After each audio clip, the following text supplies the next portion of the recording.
It's Commanders game day, but major work continues behind the scenes for both team and DC leaders. After announcing that she is not running for re-election, Mayor Muriel Bowser is vowing to make sure she leaves behind plans to keep the redevelopment of a new stadium on schedule for her successor. Our Christian Flores takes a closer look at what this transition could look like.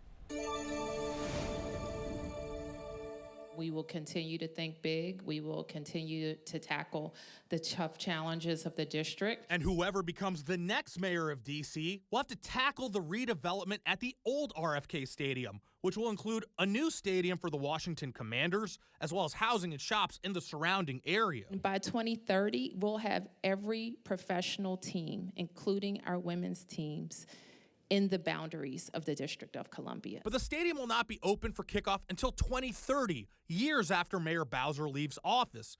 But she says the city and team are working to get this project across the goal line. We will have a schedule in place that makes RFK unassailable. That's my plan. I think we're on that path. I think the team has been working diligently even before there was a final vote. They felt strongly that they had to risk, put some of their investment at risk to even get started with the planning. That planning is already happening. The city's held public feedback meetings to get a better idea of what the community wants out of this redevelopment. Just having a home for the team that's in DC is huge. I think it's going to bring some revenue. No delays. I really want everything to work itself out. Parts of the plan already facing delays. The completion of the housing and shops expected to be pushed back until 2040, a decade after the stadium opens.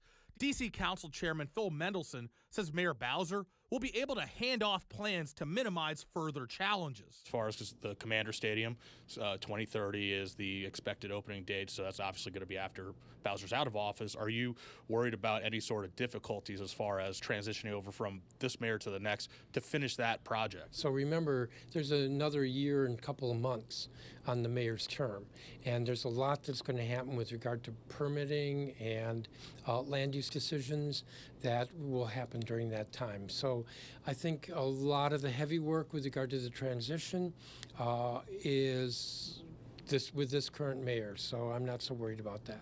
The lead architect of the new stadium is expected to speak for the first time at a community feedback meeting next month. Christian Flores, 7 News.